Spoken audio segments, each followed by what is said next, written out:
la información. Almacenar información cuesta cada vez menos. ¿Qué ocurre cuando producir información y almacenar información bajan radicalmente los costes? ¿Cuál es la consecuencia inmediata? Y esto es una clase, no es una ponencia. Y tenéis micro. Y habéis pagado por pensar. ¿Qué ocurre? ¿Algún valiente? Pues no sigo, ¿eh? No, generas más conectividad. Generas más conectividad, ¿cierto? ¿Qué más? Más contenido. ¿Qué ocurre si no te cuesta producir información, no te cuesta almacenarla? Pues que el volumen de información que en Internet hay cada año se duplica. Estamos en un mundo de progresiones geométricas a la baja y progresiones geométricas al alza, en el que hay cada vez más información, cuesta más barata y obviamente esto supone un reto para todos nosotros. Pero hay algo más importante y un concepto que me gustaría que yo creo que vais ya entendiendo, porque no sé si habéis oído el concepto de computación en la nube o de cloud computing. Pues esto no es más que decir que Internet es un megacomputador. Es un megacomputador. ¿Por qué? Porque ahí donde antes necesitábamos un teléfono móvil o un ordenador para producir esa información, resulta que Internet por sí solo, una vez que tú subes la información, se procesa. Se procesa. Si yo ahora cojo y a este móvil, que es medio tonto, pero me escucha, le voy a hablar en inglés en un programa de traducción y le digo: I am enjoying a great summer course on human resources.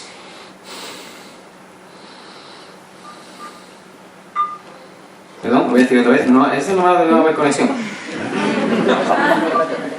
I am enjoying a great summer course on human resources. Lo que ha pasado en milisegundos es que mi voz ha subido a Internet, ha entendido que es inglés, se ha traducido al texto, ese texto se ha pasado a español y vamos a ver qué tal lo hemos hecho.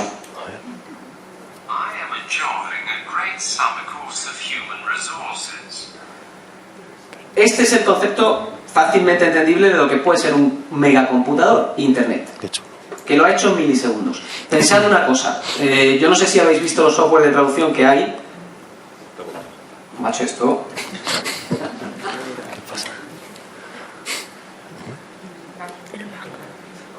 ¿Es Mac? Sí, es Mac. Ahora, más grande, más grande. Bueno. A ver. Se ha tostado. ¿Te ha tostado? Se queda apagado. ¿Suele pasar? ¿Alguien ve el ratón? Que me ayude, porque aquí no lo veo. A ver. No. Se ha ido. Ahí. Ahí, ya está. Vale. Fijaos entonces el potencial que puede tener esto. Y os he hablado de un mundo, una revolución de la información antes, en el que comunicarse va a ser prácticamente gratis, acceder a la información desde cualquier sitio del mundo va a ser algo común para todos, democratizado. Pero es que dentro de muy poco vamos a ser capaces de, gracias a este megacomputador, de hablar con cualquier persona en cualquier parte del mundo en vuestro idioma. ¿Cuántos de vosotros estáis invirtiendo en la educación de vuestros hijos en inglés? Bueno. Yo no, seguid haciéndolo. Porque es importante para entender las diferencias culturales. Pero la realidad es que dentro de 5 años vais a ser capaces de hacer negocios y comunicaros con un mínimo de capacidad de entendimiento con cualquier parte del mundo. O esto que ya ocurre, yo le hago una foto a esta imagen, y esto es otro ejemplo de cómo puede funcionar. Le hago una foto a esta imagen, se la voy a hacer aquí. Mira. Esa imagen sube a Internet y en milisegundos ya está el resultado. En milisegundos se ha comparado con toda la base de imágenes que hay en ese megacomputador y me está diciendo: esto es la playa del Silencio en Asturias.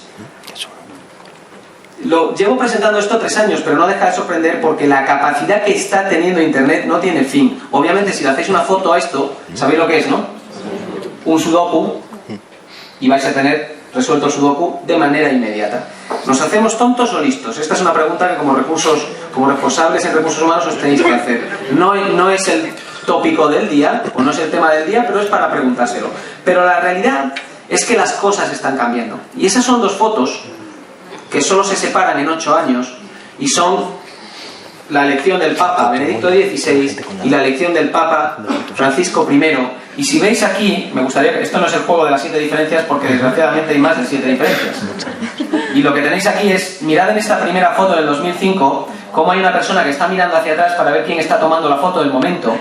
Esa foto del momento que luego se vio en los periódicos al día siguiente y que se pudo comentar. ¿Qué está ocurriendo aquí solo hace unos meses en la que gente conservadora, porque la revolución tecnológica nos está afectando a todos, está tomando una foto de ese momento, no solo está tomando la foto, la está comentando, la está subiendo a sus redes sociales y está compartiendo ese momento in situ con toda la sociedad?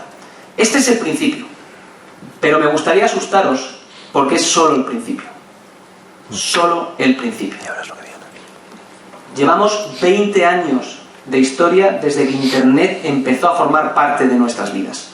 20 años. Internet empezó antes, fue un proyecto principalmente universitario y también armamentístico del ejército y luego comercial, pero no fue algo que formase parte de nuestras vidas hasta el año 93, aproximadamente. Del año 93 al año 2013, Internet ha pasado de 0 a 2.400 millones de personas conectados a la red. 2.400. La realidad es que en el año 2016 vamos a pasar a 5 millones. 5.000 millones, perdóname. 5.000 millones. Es decir, vamos a duplicar el número de personas conectadas a Internet en los próximos 3 años y medio. Y vamos a duplicar el número de móviles y vamos a multiplicar por cientos de veces el volumen de información que va a haber en Internet. ¿Qué significa todo esto? Significa que esta revolución que yo he visto, he querido visualizar en los dos momentos temporales de la elección de los dos papas, va a crecer radicalmente y este aparato que tenemos aquí va a jugar un papel fundamental. Porque este aparato que habéis visto que es capaz de traducir 120 idiomas simplemente hablando con Internet, o que es capaz de tomar una foto y decirte lo que es, o que es capaz de muchas más cosas, decirte dónde estás, decirte cuánto tiempo vas a tardar en llegar al trabajo. Yo me levanto por la mañana y sé todas las mañanas qué ruta voy a coger para llegar a Torre Picasso. Si voy a ir por Concha Espina o voy a ir por la Nacional 2. Porque sabe exactamente lo que voy a tardar cogiendo una u otra. Y ya se ha ido esto otra vez. ¿Sabéis de quién es la culpa de esto? Pues es de Apple. Es verdad. Y están deseando hacer esto y yo no quiero actualizar el software todavía. Pensad en ello porque os va a afectar mucho, pero alguien que se atreva a decirme cómo cambia la vida de una persona que tiene la información al alcance de la mano y que la distancia entre el deseo y la consecución de ese deseo está a un clic de distancia. Pensad en ello, porque en el fondo pensando en esa sociedad es pensar en el mercado, y pensar en esa sociedad y pensar en ese mercado nos va a ayudar mucho a entender qué tipo de recursos humanos vamos a necesitar en una empresa que esté en ese entorno. Y yo no soy un experto en esto, pero es de lógica. ¿Cómo es la gente que tiene la consecución del deseo tan cerca del momento en el que piensan en ello? ¿Cómo es? Soy director de recursos humanos, pero para ellos, ¿eh? Quiere respuestas rápidas. Quiere respuestas rápidas, efectivamente. ¿Qué más? Adecuadas a sus necesidades. Intuitiva, caprichosa. Intuitiva, caprichosa. ¿Qué más? Cambiante. Imaginativa. Adaptable. ¿Qué estamos definiendo? O sea, ¿qué individuo, desde el punto de vista social, estamos definiendo entre todos? ¿Me dejáis que lo diga en plan duro, que estemos en un sitio tan solemne como este y yo no lleve corbata roja? Corbata roja. Un cabrón con pintas. Alguien caprichoso, mimado, que va a estar acostumbrado a que el amigo, a que la empresa, a que el entorno le dé lo que está pidiendo y se lo dé de manera inmediata. Y esto es algo que no va a cambiar, va a ir a más. Y es algo para lo que las organizaciones tienen que acostumbrarse y tienen que adecuarse. Y es algo que yo le cuento mucho a las organizaciones, porque hablo con mucho consejero delegado para intentar dibujarles este entorno, porque si no, no hay una sensación de agonía o de agobio suficiente como para acometer los cambios, pero la realidad es que es complejo. Yo vivo en un entorno en el que posiblemente esto que estoy contando me afecta mucho más que a la mayor parte del vuestro. Es decir, si Google no es capaz de adaptarse al cambio, en 4 años está muerto. Una compañía tan querida por el usuario y tan odiada a veces por otros entornos económicos, porque es una compañía disruptiva, es una compañía que tiene muchas más amenazas, posiblemente, que ventajas, si no es capaz de adaptarse a este cambio. Y si no es capaz de entender que el consumidor que está ahí fuera, que el usuario que está ahí fuera, que la sociedad que está ahí fuera, es una sociedad que va a estar conectada al 100%. 100% conectada. Siempre. 24 horas al día, 7 días a la semana. Es una sociedad que va a tener el poder. ¿Os acordáis de la portada de la revista Time en el año 2008? La portada de la revista Time en el año 2008 decía que, y siempre, la portada de la revista Time siempre tenía un personaje del año. Fue la primera vez que no pusieron un personaje.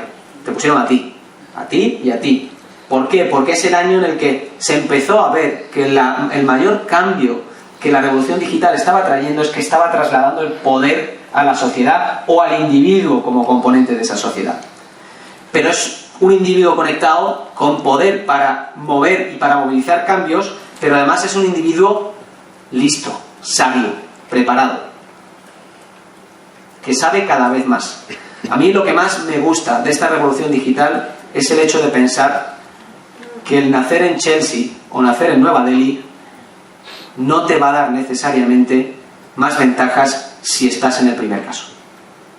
Porque el acceso a la información y el conocimiento, que es otra capa más, que va más allá de la información, el conocimiento es algo que posiblemente va a estar al alcance de todos muy pronto. Y además estamos hablando de una sociedad y de un individuo ocupado, cada vez más. De esto podríamos hablar mucho, porque yo creo que la dualidad que estamos viviendo en este momento con esta crisis económica, la diferenciación que empieza a haber entre ricos y pobres, va a ser mucho mayor en el futuro, en tanto y en cuanto hay que vigilar la diferencia entre los digitalmente preparados y los digitalmente no preparados. Desgraciadamente, o afortunadamente, no, desgraciadamente habrá una correlación entre digitalmente preparado, que no es mi caso, por lo que veo aquí, digitalmente preparado y digitalmente no preparado. Los digitalmente no preparados lo van a pasar mal. Yo estoy convencido que todos sabéis que es importante hablar inglés, prácticamente clave. Ya no es hablar inglés, ya es ser bilingüe para poder estar en igualdad de condiciones. No estar digitalmente preparado es como no hablar inglés. Y por último, y lo habéis dicho, es una sociedad con grandísimas expectativas. Está esperando mucho de aquel que le pueda ofrecer algo. Este entorno a mí me hace sentirme incómodo. Bueno, me hace sentirme, yo suelo decir que incómodamente emocionado, porque es un nivel de incomodidad que me gusta, que me emociona, porque sé que lo que va a venir después puede ser bueno y creo que la sociedad que nos espera puede ser mejor si hacemos las cosas bien. Yo no sé lo que pasa aquí. Dios. Madre mía. ¿Qué es esto? Voy a enseñar cuando esto se arregle, si se arregla, cómo vemos desde Google el mundo dentro de 5 años. Os voy a enseñar en qué consiste un coche que va a ir solo por la calle, o simple y llanamente en qué consiste el mundo de los portables, como por ejemplo las gafas, que te van a permitir estar en contacto con el mundo digital y con el mundo real a la vez. Pensemos en que si estamos en un entorno en el que hay que estar incómodamente emocionado, yo os voy a hacer la pregunta. Sois directivos. ¿Cuántos de vosotros estáis incómodamente emocionados y cuántos de vosotros estáis cómodamente esperando que las cosas se arreglen? Esta es la pregunta. Qué duro, ¿eh? No vais a contestarme, ¿verdad? ¿Me vais a contestar, de verdad? ¿Cuántos estáis, levantad la mano, cuántos estáis incómodamente emocionados?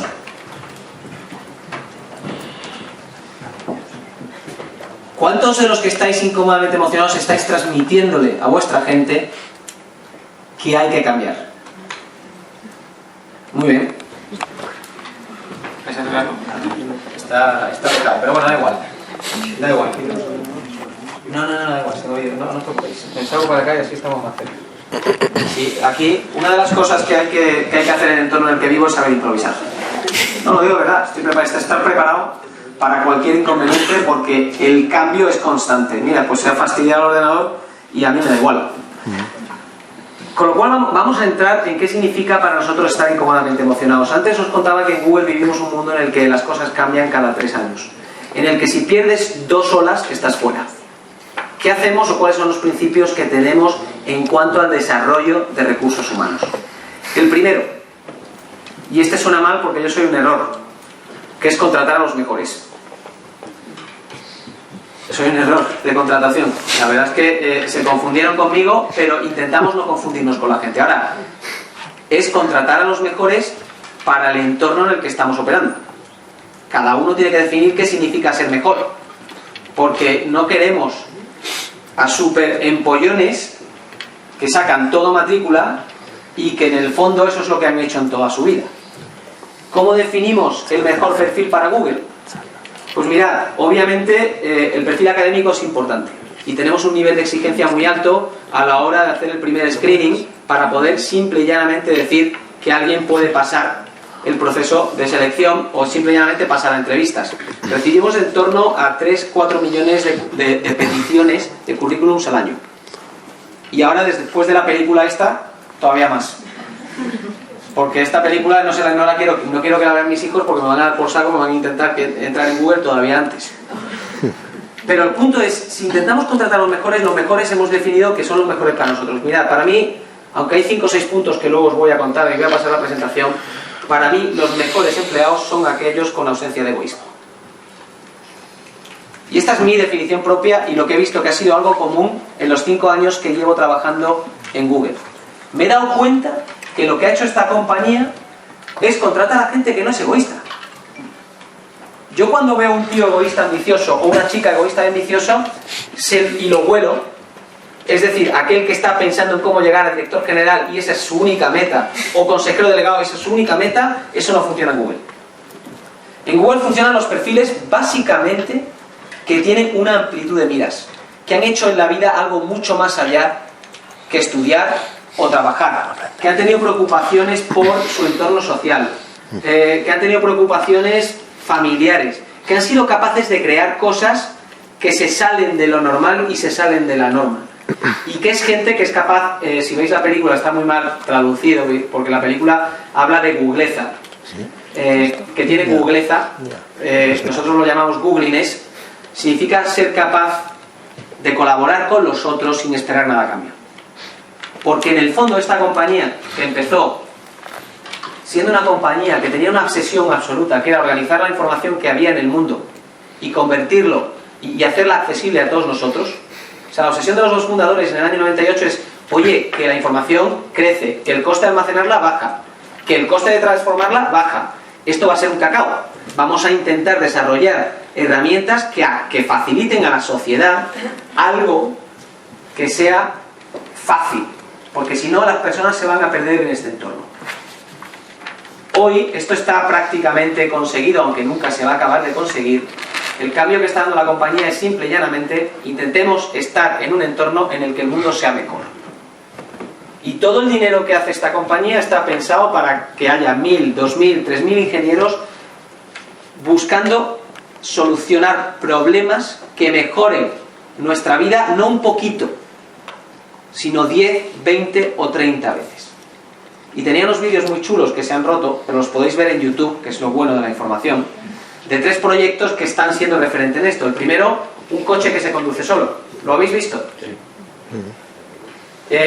Google ha sido capaz de desarrollar un coche que va solo, que ya lleva más de 500.000 kilómetros conducidos y que tú le dices simplemente que te lleve de un lado a otro y te va a llevar. Te va a llevar por la ruta más eficiente, con 0,1% de accidentes, problema para las aseguradoras, si algunos estáis en el sector, porque vamos a tener más eficiencia, más ausencia de accidentes y entraremos posiblemente, cuando esto funcione, en una sociedad mucho más eficiente. Pensar en el caso americano en el que hay más de 200 millones de personas trabajando que emplean más de 1 hora al día en ir y volver al trabajo. qué se puede hacer con 200 millones de horas al día en Estados Unidos. Yo no quiero ni imaginármelo. Pero pensad también en otras cosas. ¿A quién ha visto lo de los Google Glass? Vale, pues lo digo porque yo tengo toreros, médicos, futbolistas que me escriben todos los días pidiéndome unas. Y no, de verdad, no es broma. Toreros. No es broma. Tengo una cola de famosos y de gente conocida que quieren ser los primeros en tener unas gafas de este tipo que no están vendiéndose, pero que simplemente son unas gafas que te permiten conectar el mundo en el que estamos ahora con el mundo en el que hay afuera. Es como el móvil, con lo que os he enseñado, pero son unas gafas que te escuchan, te hablan, te entienden y te permiten conectar tu mundo con el mundo virtual. Con lo cual, también, si entráis en YouTube y ponéis proyecto Google Glass, vais a ver posiblemente cómo un chaval es capaz de ir de un sitio a otro, comprar entradas directamente hablando con las gafas, o decirle a su novia que le quiere enseñar una puesta de sol y tocarle una canción mientras que él está viendo la puesta de sol y su novia lo ve porque es lo que él está viendo con esas gafas. O el último proyecto que hemos lanzado, que se llama Project Loon, y que la única aspiración que tiene es que los 2.400 millones de personas que hay conectados a Internet en el mundo pasen a ser 7.000 millones cuanto antes. Es decir, que en África, que en Sudamérica, la gente que hoy no puede acceder porque el coste de infraestructura y de inversión en este tipo de tecnologías es muy alto, pues Google lleva ya 5 años pensando en cómo bajar drásticamente los costes de conexión a Internet y qué se puede hacer de manera distinta. Y el último proyecto que hemos lanzado y que estamos ya poniendo en alfa consiste en llenar la estratosfera de globos aerostáticos que hablen unos con otros y que hablen con la Tierra para que haya conexión a Internet en todas las partes del globo terráqueo. Lo cual rompe con el paradigma establecido de que para tener más conectividad hay que invertir mucho más. Se pueden hacer las cosas de manera distinta. Siempre. Y ese es nuestro paradigma y el que yo le cuento a mi gente. Se puede innovar constantemente y buscar, y la sociedad sí lo ha demostrado, que se pueden hacer muchas cosas que pensábamos que eran imposibles. Y obviamente las cosas que pensábamos que eran imposibles se van haciendo posibles. Os había dicho que intentamos contratar a los mejores, pero el segundo principio que tenemos y que ponemos en funcionamiento es inversión constante en el talento.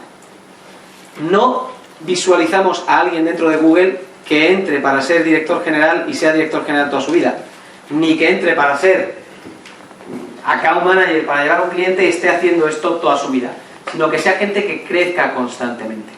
El tiempo que dedicamos a formación es excesivo, pero excesivamente bueno, porque antes os decía que la educación es el principio, la curiosidad debe ser constante. Y yo en esto soy todavía más agresivo, porque a mi gente la formo mucho más de lo que la compañía a nivel corporativo me da. Y los viernes y cada 2 viernes nos sentamos 3 horas simplemente a ver lo que está pasando en el mundo, para que nada nos pille de sorpresa y para ser los que vamos transformando. Porque el reto que tenemos, o que tengo yo aquí con mi gente, es crear. Y esto es un lujo, porque cuando estás creando, estás menos preocupado por tapar los agujeros que te está haciendo la competencia.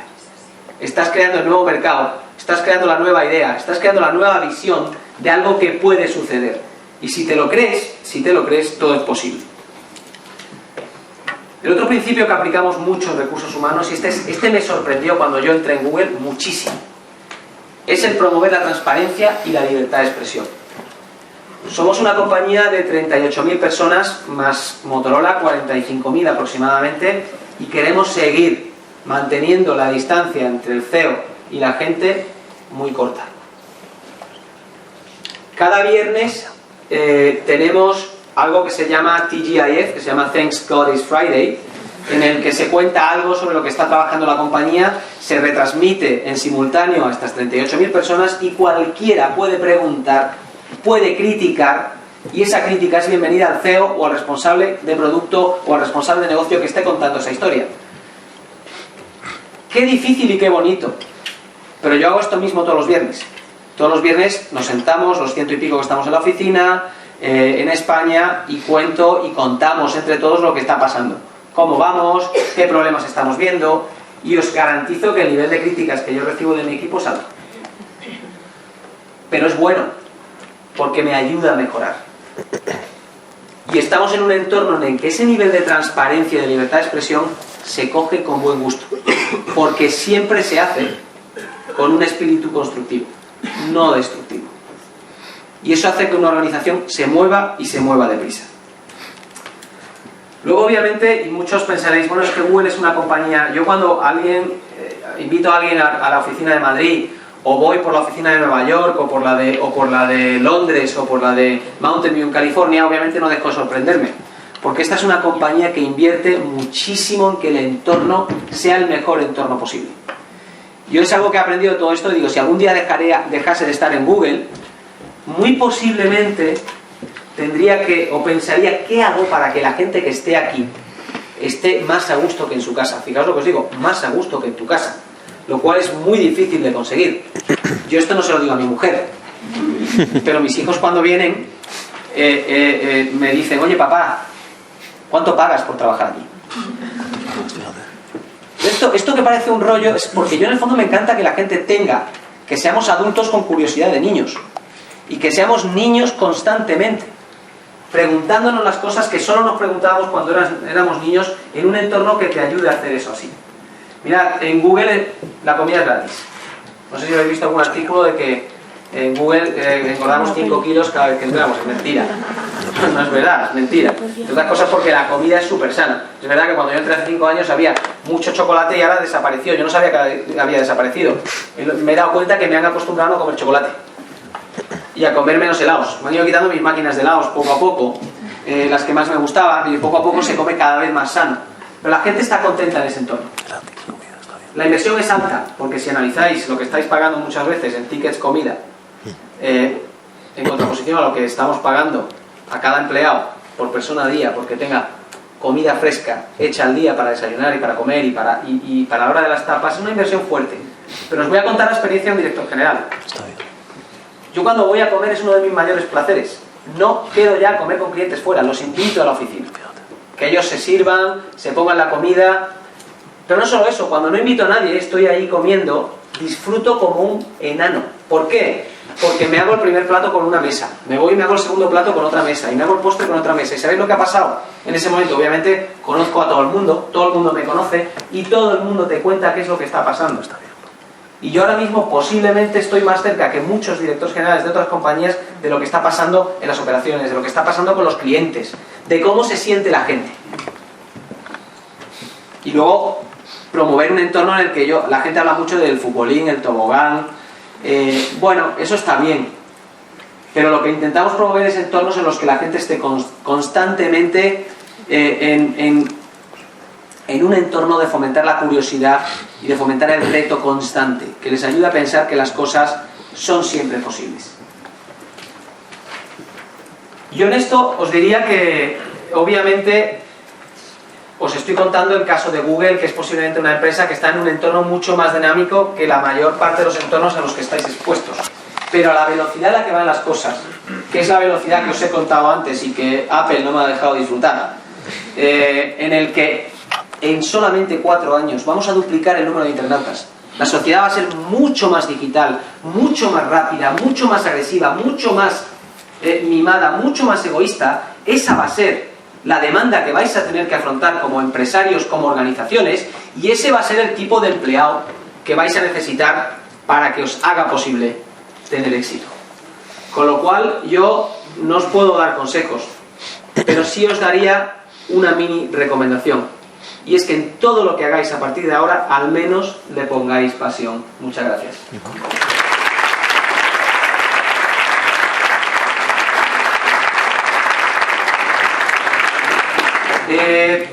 Preguntas. Tenemos tiempo para preguntas y para... Esto es una clase y por eso me gusta venir a esto, me lo tomo como una clase más, no me lo tomo como una ponencia. ¿Javier? Sí. Bueno, a mí me llamó un Ponte micro. Ahí, yo creo que habrá un botoncito. Sí, ahí, se entendió. ¿Se oye ahora? Sí. Bueno, de repente nos encontramos internautas un artículo, yo creo que enormemente curioso, diciendo cómo queréis aplicar lo mismo que estáis aplicando en vuestro día a día, en vuestro negocio, para la selección de las personas. Es decir, queréis utilizar los datos y queréis utilizar analytics para poder contratar a las personas adecuadas. Queréis aplicar el mismo rigor que tenéis en la ingeniería y en la selección de personas. Sí. Bueno, me llama la atención. Nosotros los procesos de recruiting, a mí me sorprendió mucho, porque yo siempre he intentado, o sea, en las empresas en las que he estado anteriormente, me he apoyado en empresas externas que me han hecho toda la labor de selección y de recruiting. Cuando entré en Google hace 5 años y medio, vi cómo el proceso iba cambiando y se iba internalizando cada vez más. Y excepto para casos muy específicos, todo el proceso es interno. Y es interno por esto. Es interno porque, uno, tenemos cada vez más claro, y lo vamos midiendo, todo lo que hacemos lo medimos, cuáles son los perfiles que van funcionando y se van adaptando, y cuando utilizamos todo este proceso de data mining, está basado en lo que ya sabemos internamente. Entonces, cuando analizamos perfiles, tanto comportamentales como actitudinales de la gente, lo sabemos por la gente que tenemos dentro y buscamos la gente fuera en base a esto, pero no es en base a mirar qué ha hecho fuera esta persona en su mundo social o en su mundo en internet, sino buscar esos perfiles en base a datos que sabemos que funcionan. Y esto no lo he mencionado antes, pero somos una compañía de datos, claramente, y medimos todo lo que hacemos y obviamente medimos también el desempeño de cada uno de los que estamos aquí. No solo medimos eso, medimos el desempeño y medimos también el nivel de percepción que cada uno de nosotros tiene de cada uno de nosotros. Lo cual puede ser un poco duro, pero os garantizo que se valora mucho más que lo que piensa mi jefe de mí, se valora de mí lo que piensan las 300 personas que tengo debajo. Mucho más. Y tenemos muy claro cuál es la correlación que hay entre la gente que es admirada por abajo y admirada por arriba. Todo esto está metido en un proceso de datos que cada vez, obviamente, a medida que pasa el tiempo, tenemos más historia y tenemos más datos, pues son más fiables. Y buscamos igualar ahí, buscamos dentro de la diversidad, porque también somos una empresa que fomentamos mucho la diversidad, gente que se pueda adaptar a este entorno. Javier. Sí. Poneos el micro si os importa para que nos oigamos todos. Viviana Costa de Navarra. Hola, Vivian. Una pregunta. Hemos quedado en breve, ¿no? Has comentado 5 tendencias de los clientes actuales, mucho más conectados, mucho más exigentes, mucho más sabios. ¿Qué le pedirías tú a la función de recursos humanos para que apoye este cambio en un estilo de cliente y esté soportando lo que es la estrategia de negocio? Es una muy buena pregunta y te voy a dar una respuesta muy sencilla. El personal, director de recursos humanos o el responsable de recursos humanos, bajo mi punto de vista, tiene que ser alguien que viva lo que os he contado en primera persona más que nadie. Es decir, que en este entorno de capacidad de adaptación, de velocidad, de entendimiento del usuario, él tiene que ser alguien que lo entienda no mejor que nadie, pero tiene que vivirlo. De hecho, mi responsable de recursos humanos está conmigo constantemente en mis reuniones de negocio, en mis reuniones de análisis de cómo está el mercado, y está viviendo con la misma intensidad que vivo yo lo que está pasando, para poder transmitirlo y llevarlo a cabo en una organización que tiene que estar cambiando constantemente. Esta es la primera ponencia que yo hago sobre recursos humanos, nunca la he hecho. Compartir esto con vosotros es compartir esto en primera persona, y puedo estar en lo cierto o no cierto. Perdonadme que lo cuente con vehemencia, pero yo a mi responsable de recursos humanos lo tengo frito. Lo tengo frito. O sea, hoy he hablado con él 3 veces ya, en el espacio desde que he salido de la oficina hasta que he llegado aquí. Y obviamente el nivel de exigencia es alto, pero es gente que vive, tiene que transmitir estos valores que os he contado en primera persona. Micro, porfa. Ahí. Enhorabuena por la presentación. Por la no presentación. Soy Alfonso Santeliese y me ha gustado mucho lo que has dicho, que incluso siendo uno de los actores digitales clave, o el actor digital clave, que en 4 años, si perdéis un par de horas, pues podéis estar fuera, ¿no? Sí. Y me ha gustado mucho también pues, lo que has comentado de la cultura corporativa de la innovación y que se traduce a buenos resultados. Pero la pregunta sería, en compañías que están en entornos o sectores distintos, ¿no? Donde están en un océano rojo, por decirlo de forma suave, ¿crees que esta cultura tendría éxito? O sea, si yo soy al final una empresa de coches o de electrónica de consumo, donde tengo una cuota de mercado pequeña, mi mercado es cada vez más complicado, ¿puedo desarrollar este tipo de...? Yo te contestaría posiblemente que en mayor o menor grado, sí. O sea, y depende del mayor o menor grado. No es lo mismo una empresa de utilities con un mercado semicautivo o semicerrado que una empresa que se dedique al consumidor final. Yo, por norma general, te diría que cualquier empresa que esté expuesta al consumidor final o que su modelo de negocio no sea B2B, está expuesta al 100% a todo esto que os he comentado. Y la mayor resistencia al cambio que yo he visto hasta ahora la veo, sobre todo, os digo la verdad, arriba y luego en los mandos intermedios. O sea, yo, ¿a qué me he dedicado los últimos 12 años, sobre todo los últimos 4 o 5 años? A convencer a consejeros delegados de que tienen que fomentar una transformación profunda y traer a la competencia dentro de casa. Que este es el mayor problema, es decir, y es un problema de cuál es tu horizonte temporal también como consejero delegado, por qué te ves remunerado o por qué te ves incentivado, porque eso cambia la forma de ver las cosas. La diferencia es que ahora, yo creo que en 3-4 años las cosas cambian mucho más deprisa que antes. ¿Qué ocurre? Que he visto también muchas veces que una vez que el consejero delegado entiende la foto, bajarla abajo, el nivel de resistencia es espectacular. Espectacular. Por esto es un proceso de cambio que va a afectar al 70% por contestarte, al 70% de las personas, y que antes os decía, la educación es clave. Yo en mis ratos libres me dedico con el ISDI a intentar formar a consejeros delegados y también a mandos intermedios a que entiendan que esta revolución está presente y que hay que saber hacer negocio dentro de ella.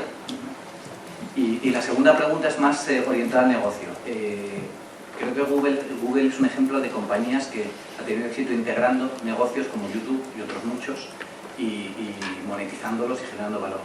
Pero la pregunta es, por ejemplo, Motorola, que es un fabricante de chapa, ¿no? Realmente, ¿cómo veis y dentro de la estrategia de Google, cómo puede tener un papel, ¿no? Porque quizás Bueno, este es un mundo curioso. Esa es una pregunta muy buena y como hay prensa, no voy a poder contestar todo lo que tengo. Lo siento. Estás grabando y te veo sin precedentes. ¿Apago? No, apaga. Venga, apago. Ahora puedo ya. Vale. Más Javier, preguntas. Déjame preguntar, Javier, un momento también. Sí. Esa me la debes, Ya que ha pagado, me debe la pregunta difícil. Sí. Que para eso somos prensa amiga. No, quería preguntar un poco. Bueno, está claro que vosotros representáis el espíritu de California. Aquí se ve cómo hablas tú, la charla que estás dando, lo que has dicho antes de la gente, que no queréis egoístas, tal. Pero claro, estamos en España 2013, solo hay que ver las noticias cada día, y eso es el antiespíritu de California, lo que estamos viendo cada día. Entonces, ¿cómo lo llevas? Ahora, la pregunta un poco, ¿cómo realmente encuentras tú gente capaz con ese espíritu de California, que es el que lleva el mundo adelante, digámoslo así de claro, si hablamos sinceramente? ¿Cómo encuentras tú esa gente para tu compañía, como has dicho, y que no sean lo contrario, o el espíritu que tenemos aquí, extraño, enradecido español, para encontrarles y para tener talento y para cambiar ese mundo desde Google en España? ¿Cómo lo haces? Porque no es fácil, ¿no? Supongo. No es que no sea fácil, es que no estoy 100% de acuerdo contigo. Pues venga. Pero también porque soy, lo he dicho al principio, un optimista digital, y luego lo voy a decir, soy muy español. Me siento muy español, estoy muy orgulloso del país en el que vivo, creo que tiene potencial y mimbres como para salir adelante, y mira, te voy a dar algunos datos. Lo que estoy viendo me está dando, o sea, no lo que estoy viendo en el mundo político, ¿vale? Y no se trata esto, lo que estoy viendo en el mundo empresarial me está dando cierto grado de esperanza. ¿Por qué? Porque estoy viendo mucha empresa que, al ver cómo su mercado de referencia, el doméstico, el español, se ha ido reduciendo, ha sido capaz de salir hacia afuera de manera masiva, eficientemente, y lo veo porque en Internet yo ayudo a mucha empresa. O sea, Google factura 50.000 millones de dólares al año y lo factura con algo que muchos entienden que es publicidad, pero no es publicidad. Es una manera eficiente de poner oferta y demanda en contacto. Eso es AdWords, nada más que eso. Es eso. Es reducido al absurdo, por eso crece. Porque funciona, porque es un ecosistema eficiente en el que la demanda está contenta con la oferta que encuentra, porque la oferta tiende a ser la mejor, y la oferta que tiende a ser la mejor se siente contenta porque encuentra una demanda que no hubiera encontrado.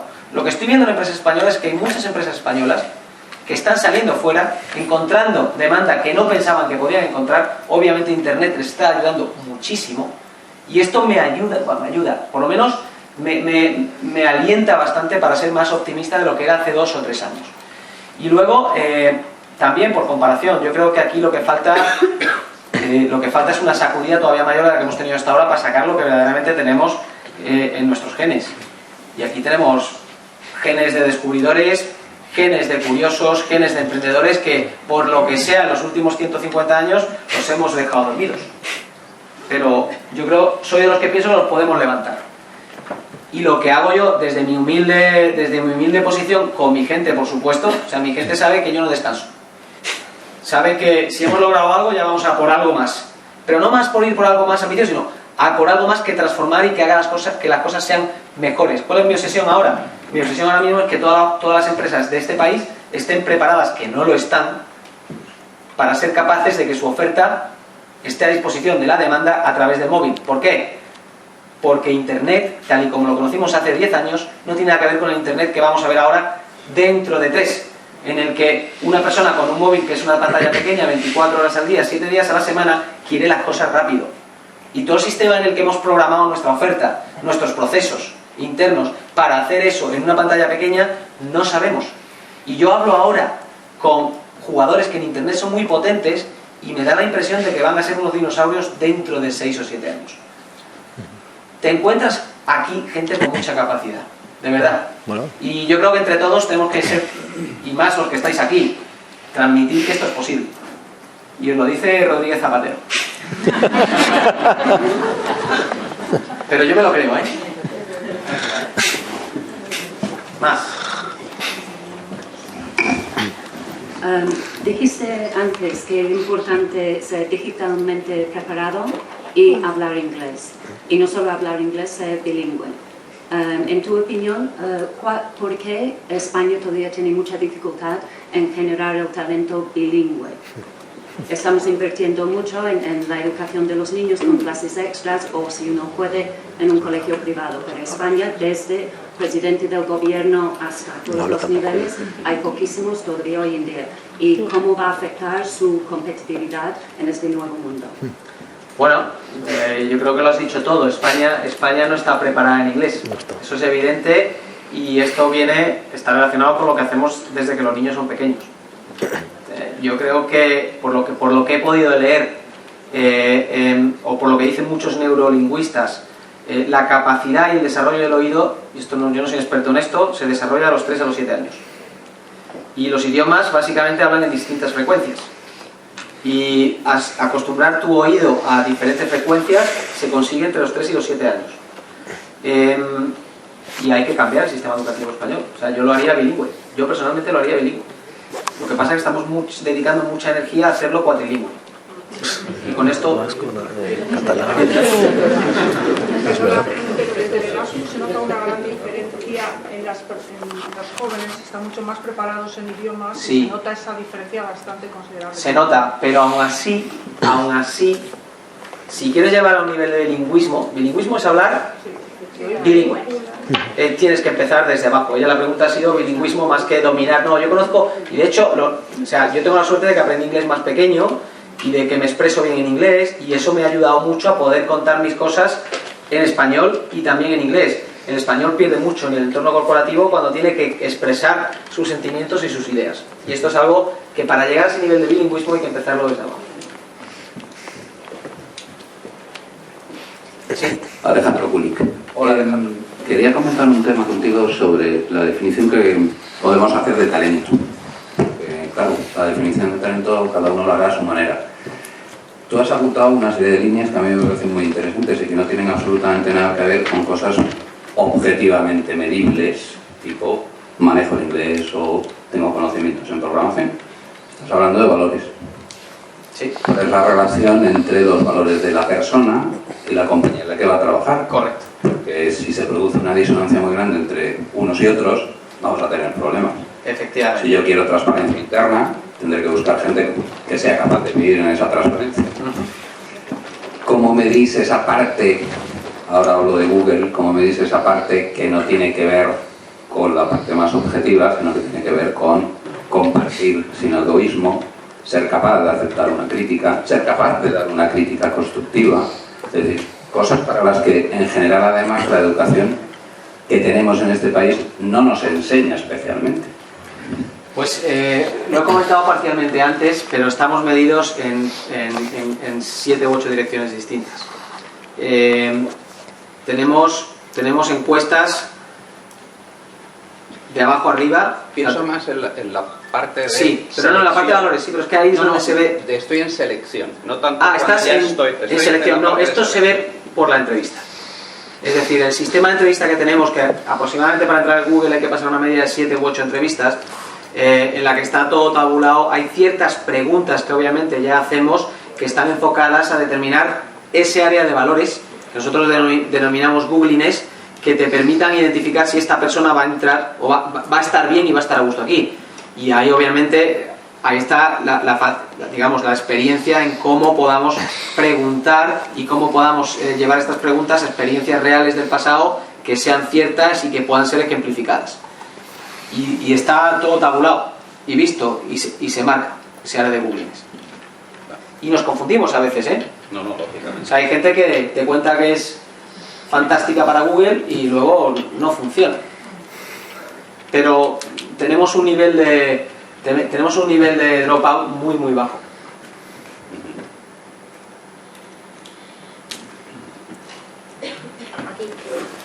Bueno, vamos por orden. Estáis activos, ¿eh? Esto está bien. Hola, soy Carmen Sabater y soy responsable de recursos humanos de una firma de energías renovables. Entonces, yo te pediría que te pusieras por un momento en nuestros zapatos, desde la función de director de personas o de recursos humanos, y tratarás de convencer a nuestros presidentes, nuestros consejeros delegados, cómo seguir invirtiendo en talento en épocas en las que, pues, por circunstancias, y yo me repito a la reforma que hemos tenido en el sector energético el pasado viernes, necesitamos seguir invirtiendo y desarrollar en aquello en lo que hemos sentado las bases, y que si no lo seguimos haciendo vamos a perder competitividad a futuro y la gente pierde ilusión y entonces no es creíble el mensaje que trasladamos. Te pediría ahí un poquito de ayuda. Ya, lo que pasa es que esto es... la venta en 30 segundos es complicada, y más sin verle la cara al consejero delegado, que es la clave, el eye contact. ¿Os he convencido a vosotros? ¿Os he convencido? El botón, que está roto. Está roto. ¿He sido capaz de transmitirlo? Me ha subido el botón ahí. Pues yo os diría que ahora lo digeráis un poquito y seáis capaces de trasladarlo vosotros, porque en el fondo es esto. Os diría, oye, le podéis decir, vete a una charla de Rodríguez Zapatero de cómo invertir en talento. No, el punto es que este es un entorno de cambio, necesitas a gente y a talento que sea flexible, capaz de adaptarse a este cambio, y eso hay que desarrollarlo constantemente, porque el talento, además, alguien no sé quién ha dicho cómo definir talento. Se puede definir de muchas maneras, pero para nosotros en concreto es aquella persona que es capaz de moverse con el tiempo, desarrollar sus capacidades, sus aptitudes y su dominio del entorno, cuando el entorno cambia, que es el caso que va a ocurrir ahora, o que ocurre ahora y que va a ocurrir siempre. Tiempo para una ultimísima pregunta, porque ya veo aquí al señor Molero. Ahora hay que hablar con él. Sí, desde hace un rato. ¿Cuánto tiempo más tenemos? 10 minutos. Sí, yo La mía es muy corta. Ya, pero mis respuestas son largas. 10 minutos, 3 preguntas más, 1, 2 y otra más. 1, 2 y 3. 1, 2 y 3. Vale, perfecto. Ya está.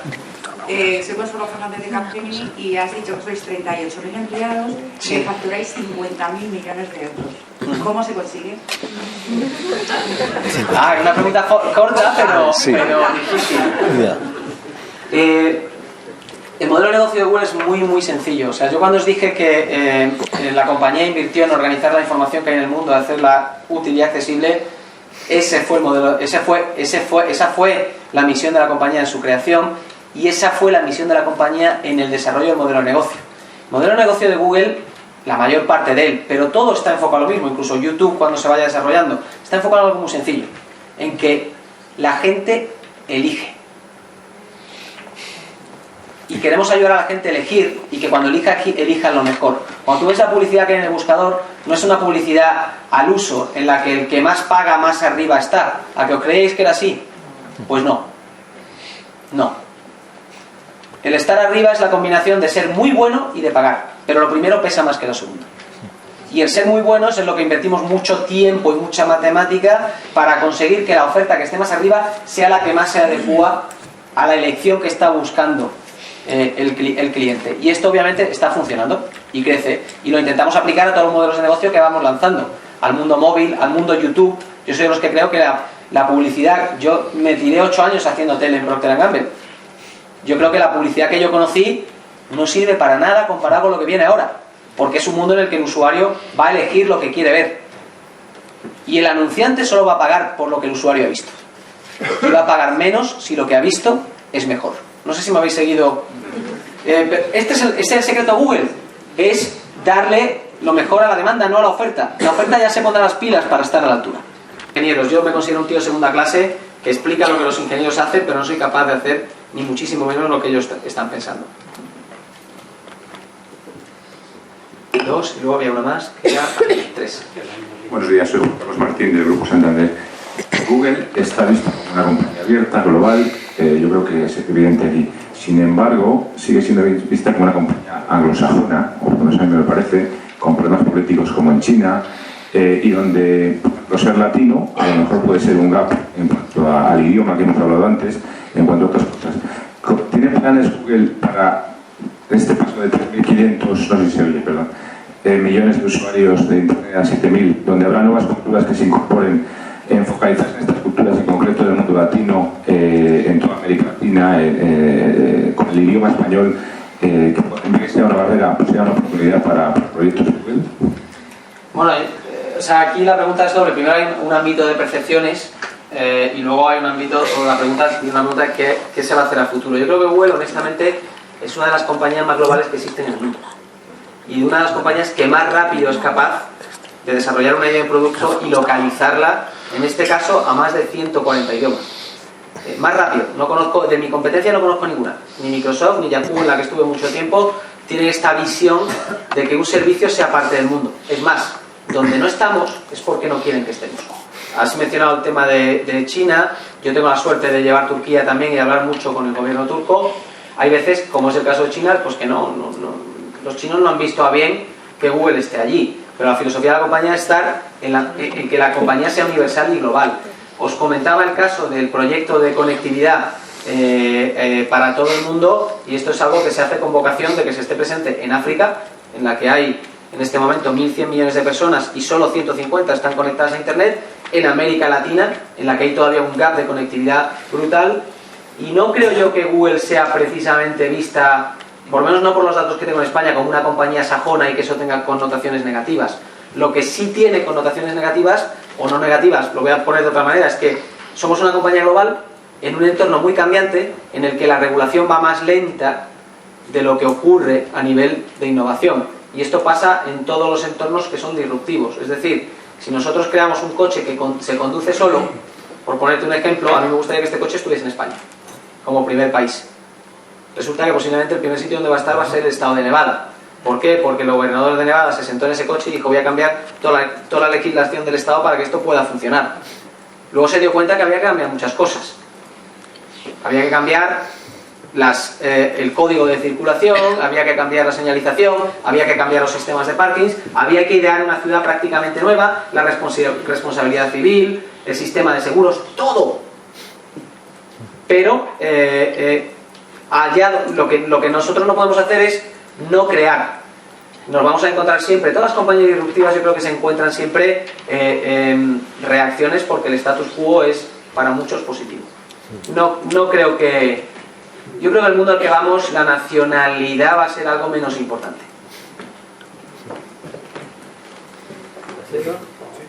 ¿Se la cedes? Bueno, venga, para los dos, venga. Bueno, hola, buenos días. Alejandro García, yo quería preguntaros, bueno, a ti y a Google en general, ¿cómo pensáis fomentar efectivamente esa curiosidad en la gente si efectivamente Google nos pone todas las cosas tan fáciles y nos lo da todo tan mascado? Es decir, en los buscadores ahora, una persona que le gusta viajar pone Asturias, le aparecen viajes, pero si es una persona de periodismo, le aparecen los periódicos de Asturias. No creo que fomente la curiosidad de la innovación, el que te lo venda todo hecho, digamos, o que piense Google que esa es la información que tú necesitas. Esto es un tema que es también visión personal, llevo pensando mucho tiempo, desde que además con Luis Hebrea me regaló un libro de Nicolas Carr que decía, o que básicamente la contraportada decía: Google nos hace tontos. Entonces me leí el libro e intenté entender si verdaderamente podíamos llegar a esto. He llegado a la conclusión de que es todo lo contrario, y el 80% de los sociólogos piensan que es todo lo contrario. Hay tesis para todo. Lo que yo pienso es que cuando tú acortas la distancia para aprender y para satisfacer tu curiosidad, vas a tener otra curiosidad posterior. Claro. Y de hecho, los mayores descubrimientos, las mayores innovaciones se hacen siempre planteándose hipótesis que son muy curiosas, a veces inverosímiles, y buscando cada vez más qué es lo que puede ocurrir. De hecho, pues no sé, el otro día vi un caso de un chaval, no, una chica inglesa con 17 años que gracias a Google y a Internet descubrió una cura para el cáncer de páncreas. Entonces, desde luego, vamos a ver, el que sea baguete lo va a tener más fácil, pero el que sea curioso va a tenerlo también más fácil. De ahí viene la dualidad. Pero bueno, podemos discutir esto ampliamente. Y la última. No, ya se ha contestado todo, pero yo como síntesis diría que desde que Víctor hasta lo que has hecho tú, Javier, es cómo poder acceder ya no a la inteligencia local, sino global. ¿Cómo poder acceder a la inteligencia global? Claro, eficiente. A ver cómo, porque lo que hacéis vosotros y lo que se intenta hacer en un departamento de recursos humanos es intentar ver cómo sacar lo mejor de cada uno de los que integran la empresa. Y vosotros, que sois cuerpo y alma del mundo, en este caso mi pregunta es, con la cantidad de información que por segundos y por minutos crece exponencialmente, ¿cómo hacer un uso eficiente de ese tiempo que uno dedica delante de la pantalla para acceder a lo que realmente es útil y último en la aplicación real y ampliación de un conocimiento? ¿Habéis oído la pregunta a todos o no? Bueno, básicamente, ¿cómo? Esta es la pregunta del millón. Te voy a dar, ¿cómo te llamas? Ángel. Ángel, te voy a fastidiar con la respuesta, pero... Bueno, no me fastidia. Pero... Yo estoy ahora mismo ya en retiro voluntario. Ya da igual, está jubilado. La pregunta es cómo, cómo ser eficiente en el manejo de la información, y te la voy a matizar un poco. ¿Cómo llegar al conocimiento antes? La respuesta es entrenando. Claro. Es que no hay otra. Es decir, no hay... y yo lo veo mucho con los alumnos que acaban después de un año con nosotros el máster, cómo están de perdidos, cómo salen pensando que saben menos que cuando habían entrado, bueno, pero en el fondo lo que no se dan cuenta es que saben por dónde van a tirar porque están entrenados. Entonces, lo que ha pasado en ese año es que tienen los caminos del descubrimiento más marcados, y el cómo, porque la ventaja competitiva hace unos años era el acceso a la información. Ahora no es el acceso, es el cómo acceder y cómo te entrenas para acceder a ello. Y es que en el fondo esto es entrenando. Hay que entrenar y cada uno va a encontrar su... Y es subir, efectivamente. Hay que... Vosotros que sois de recursos humanos os conocéis bien la historia esta del 70-20-10, ¿no? Sí. Pues mucho 70. Mucho 70. Es decir, mucho solucionando todo el problema y poco a poco vas desarrollando caminos que te lleven a eso. No sé si el micrófono no me funciona, pero igual me lo suben en un momento o me dices, no sé cuántas personas conocéis que con una ponencia de 1 hora por delante, en el minuto 5 se le fastidia el ordenador y luego está casi 1 hora y media a pecho descubierto. Ya te doy un aplauso.